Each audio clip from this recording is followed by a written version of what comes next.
Welcome to the Hustler's Handbook podcast. I'm Easton. In this show, we explore the stories of relentless go-getters, uncovering the secrets behind their success. We talk life, work, and everything in between. The highs, the lows, and the grit it takes to keep pushing forward. Tune in and get inspired right here on the Hustler's Handbook podcast. Welcome to the Hustler's Handbook podcast. I'm your host, Easton Johnson. Our guest today is Andrew Rojas, Los Angeles Deputy Sheriff and amateur competitive jiu-jitsu fighter. Welcome to the show, Andrew. Hey, what's up, Easton? Thanks for having me. Can you just give us a brief overview about your journey in law enforcement and competitive jiu-jitsu? Yeah, sure. So when I first started getting into law enforcement was actually at Washington State, where I majored in criminal justice. So I kind of started my journey there. Once I knew I was done with football completely, that's when I started my application process, and that I pretty much immediately got started with my career once I knew I was done with football. Speaking of football, I feel like my journey there actually helps with my law enforcement career a lot because of the different walks of life that that teammates have come from, different backgrounds, cultures that not a lot of people get to experience. Like, we're like a true mixing pot, whether it's high school or college. People come from all over the country, and I get to see like a different perspective, I guess. And I think that bringing my own experiences really helps me in my career. Transitioning into jiu-jitsu, or going into jiu-jitsu, starting it, while I was in law enforcement, kind of started, I actually only started 3 years ago, and I've been in this career for 10 years already. On patrol, you come into situations a lot where there's calls for service, where people have to go to jail, and a lot of the times, more times than you would think, people do not want to go, and they'll end up fighting you to try to get away. And there were a good amount of times where I'd have to fight back just to be able to subdue someone and keep everyone safe, whether it's myself or my partner, or the person that they had originally victimized that we were there for. And so I started jiu-jitsu because I wanted another tool on my tool belt. I wanted to be able to control someone without having to go to blows or getting into fist fights with somebody, and I feel like I've been successful in bringing my jiu-jitsu techniques to the field, and I don't ever have to fight anymore. I could just go for a quick takedown and then go into control techniques, and that's pretty much it. They're detained, and we take them to the patrol car, and no one is badly hurt, I guess, or no one comes out with a bloody nose or a black eye, or whether it's me or the person I'm trying to arrest. So I feel like it's a good transition there, from the mats to the field. Interesting. Mm-hmm. And so, how are you able to balance such a demanding role like a deputy sheriff and still have time to train in jiu-jitsu and compete? So luckily for me, I'm not working patrol anymore. I'm on a special assignment, where we actually help house homeless people. There's a lot. I'm sure there are where you guys are at too. But especially in LA County, it's a huge issue, and our team, we help house homeless people that are in encampments, connect them with resources. So it's a different role than patrol was, but I'm glad I'm there now because we have a pretty good schedule where I can work jiu-jitsu in pretty much competitions on the weekends and training every day. So I'm pretty blessed with that. That's awesome. And so what made you take up jiu-jitsu as opposed to any other martial arts, go hand in hand with your law enforcement career? I feel like because grappling goes more into controlling somebody, whereas Mm, if I went into like Muay Thai or any type of striking, um, it'll just bring more. I guess I just wanted to bring less damage with my body than mm. than I guess punching and kicking somebody. I'd rather just take them down real quick and Mm. control them. You know, Yeah, I'm not there definitely. to beat up on the public. So For sure. Okay, yeah, that makes a lot of sense, and yeah, a safer way to bring somebody down, like you yes, said, and yeah. in control too. Hmm. Um, so you've talked about to me personally, or Hmm. in our questionnaire about you being a family man, and Yes. you having a wife and whatnot, and so how are you able to balance that, work life, home balance? How are you able to balance all of that? So for us, like I said, I have a great schedule. It's pretty much set, so we kind of plan around it. But it helps a lot that my wife, I'm pretty sure you know my wife, Claire. Um, Mm. she's actually training in jiu-jitsu. Also, she's a blue belt now, and Oh, yeah, congrats! That's and awesome. my daughter is actually trains too. So I have two daughters. My oldest one trains. The other one loves being at the academy, just hangs out. So it's a kind of like a family thing when we're over there. For So sure. that helps a lot. Now that our schedules kind of match up, it's great because whenever she's off, we're all four of us are at the academy, and we it kind of counts as our family time. That's awesome. And being able to do that all together as a family, like you said, is huge, because it's Yeah. it's it's all shared as one. So, Hmm. can you describe like a typical day for yourself? Okay, so now that Claire's done with her nursing program, she's BSN now. Um, she and working. I switched to a different shift, and now we're able to.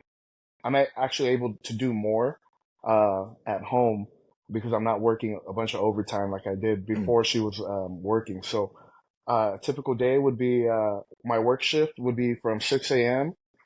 to about 4 p.m. and then from there go home, and then I'll take my daughter to class. Her class is at 5:30, which I help out sometimes. Not so much anymore. I think she's getting more comfortable and doesn't want dad on the mat anymore. But for sure, when she first started, I was there every day. But now I just kind of hang out on the sideline because I don't want to be the hovering dad coach. for Um, sure.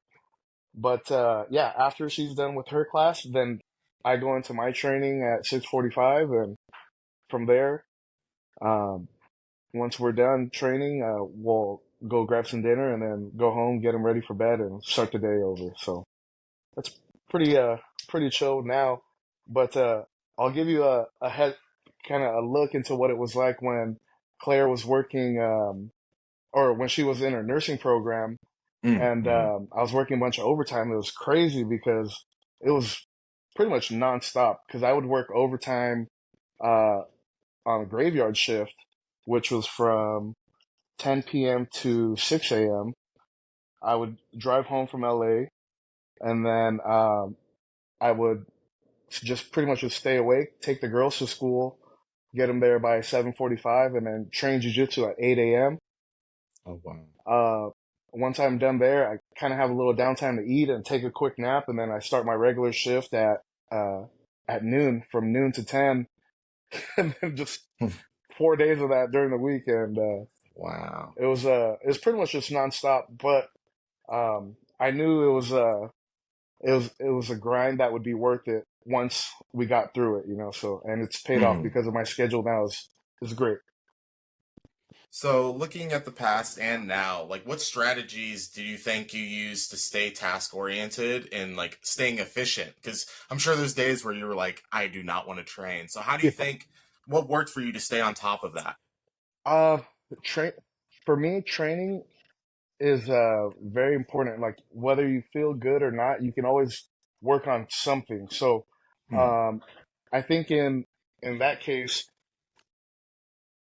like I told you before, in that questionnaire, if it's important to you, you're gonna make it work. So um, for me, at competitions, I set myself up to compete in a lot of these tournaments to to keep me honest, pretty much. Because Mm, if I have an upcoming competition and I skip training, I know that me as an athlete, former Division I college football player, I know that somebody else that I could be fighting is working, or at least in my head, they're working and I'm sleeping. It's a mm, no go. So um, I kind of keep that in the back of my head to keep me honest. So like if I have an upcoming competition, um, whether I'm super tired, I'll go in and go through the motions, at least get mental reps in, um, just be as efficient as possible. Whether your body allows you to or not, you can at least take mental reps. You know, mm. And do you feel like a lot of aspects of being an athlete and playing in college pass over or like carry over to what you do now in jiu-jitsu? for sure. I feel like a lot of the things that we went through, especially the discipline, waking up early, training on your own, going like getting a group of guys together and doing your own thing Mm, outside of the team is huge because as of right now, jujitsu is just a hobby. Like I'm not getting paid for mm, it. It's good to be able to do all this extra stuff, and I think it's helped me with my success so far in my career. So I feel mm. like it's a good thing that everything transitions over. For sure. So, like looking back or going back to you, having your daughter do jujitsu and you watching her, what lessons would you give to like younger people that are interested in jujitsu, or values that you can aim for as a young athlete?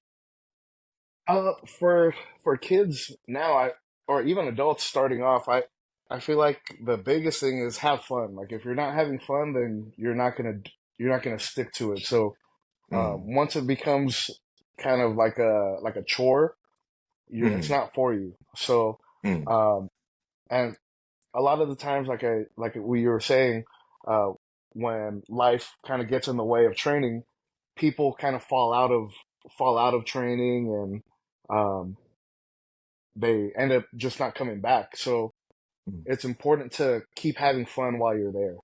And mm, the way I look at it is, if you challenge yourself, whether it's physically or mentally each day, then it kind of gives you something to keep coming back to, you know? So it's not just mm. like the same thing over and over again. Um, but I think the discipline and just training, knowing when to train hard and when to train smart is huge because your body can't go 100% every day. You'll just burn Mm. out. You'll either burn out or get yourself hurt. So I think those are the three big things: is uh, training hard, training smart, and knowing when to, I guess, apply them. For sure. Same question for law enforcement. Hmm. What advice would you give to somebody who wants to start out in law enforcement? Um, the biggest thing is know what you're getting into. So do your research, know what you're getting into, and make sure you're doing it for the right reasons. Because Mm, people, it's just not just law enforcement in general, but in anything, if you're not doing it for the right reasons, and you're gonna end up doing something that you shouldn't be doing, or you're gonna be unhappy, which will result in not great results as well. But make sure you do your research and know what you're getting into because a lot of what law enforcement isn't what you see on TV or on social media. Uh, mm. just make sure you're getting into it for the right reasons too. Yeah, I like that for sure.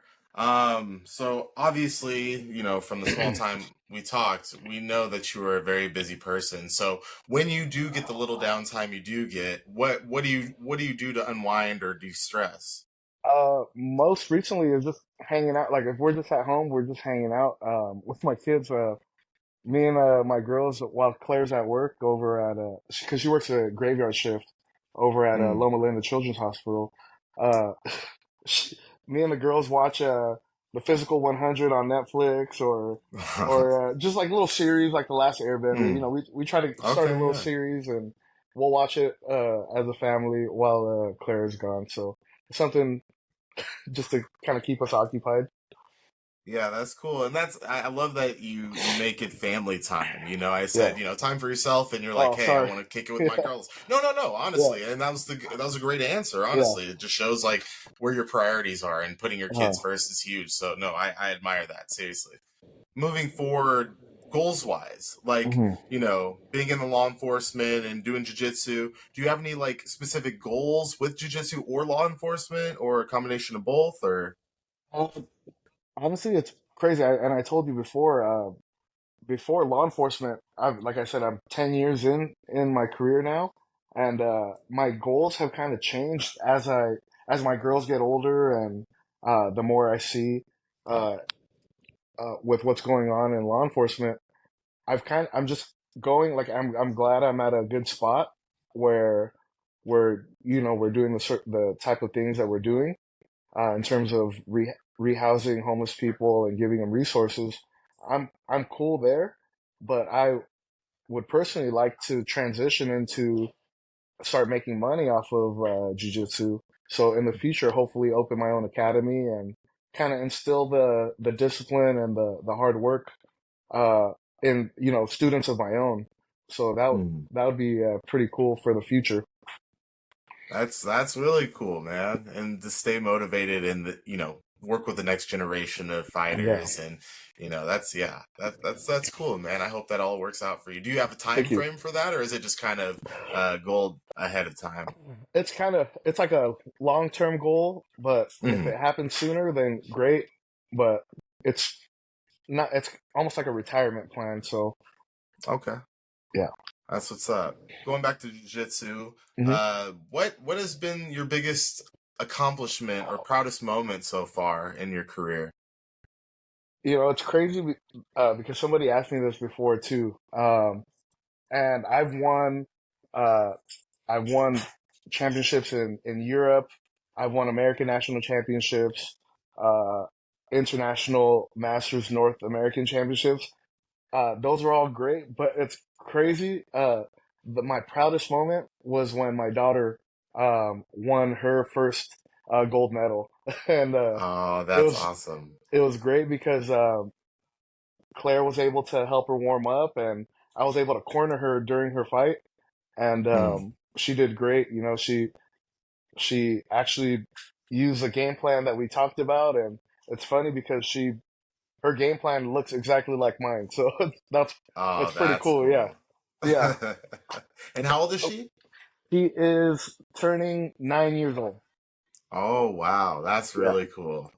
That's awesome, man. And yeah, once again, your greatest accomplishment is something your child has done. yeah, So it just shows like how family oriented you are, man. And yeah. just, from watching you on social media and seeing like all the success in such little time, and, you know, you're a humble bragger at much, because I was expecting, to keep going, but No, yeah, very humble in itself. And I love seeing you do it, man. Cause, I feel like a lot of athletes, especially like football players, once they're done, they're done. I think yeah. they just get in that mindset of like, no more early morning wake ups. So I don't have to deal with anybody yelling at me, or, hmm nothing to really push yourself. So to be able to see you do that and succeed in it and have that grind is, really cool to see. Thank you. So, you told me about your role as, a deputy sheriff and, a jiu-jitsu coach, and like what what kind of impact do you feel like you're trying to make, or you feel like you've had made in your community or just with other fighters? I think so. In terms of work, I feel like I personally go the extra step to make sure that the uh, the people that I make contact with know exactly what I'm doing and why I'm doing it. So, what I see is like just talking to friends or people from the academy that don't necessarily know that I'm in law enforcement. When they talk about stuff, they say that like cops just do this. They'll pull you out of the car, do all this stuff, and not tell you what's going on. And they're kind of like, Hmm. dude, did I just get my rights violated and all that stuff? And um, I personally like to explain as I'm going through a traffic stop or making a contact, what I'm doing and why I'm doing it, like how it's legal for me to do it. And Mm. so I think it gives a person more understanding, and it's I guess it's not like a thing where you feel like you're getting done wrong, you know, because I'm explaining to you what I'm doing, and cool. Like I'll tell you if nothing comes of it, cool. We're good, and if I find whatever it is, then it is what it is, and we'll deal with it then. But I'm not gonna just pull you out and start reaching and pulling stuff out of your pockets without you knowing what I'm doing, you know. So I think Mm. I think going the extra step with the community, just communicating, um, I think helps a lot. And it shows them that there are deputies out there or police officers out there that are knowledgeable and aren't just out there to bully people. Yeah, changing the narrative, man. I think Yeah. that's huge in itself because, like, you are in a tough position, and Hmm. like you said, social media and all that give police officers and sheriffs a bad look, and it's unfortunate, because there are Hmm. good people like yourselves that are doing the right thing. So I appreciate it myself. So, Hmm. um, looking forward, what type of legacy do you want to leave yourself and your family? I would like to leave a legacy of someone who is a hard worker. So, like when I'm long gone, I want to like my old teammates or teammates from jujitsu or just people from work. Like if they're talking about me when I'm long gone, and if they say like, "Man, that guy was a hard worker," I'd be happy. You know. Hmm.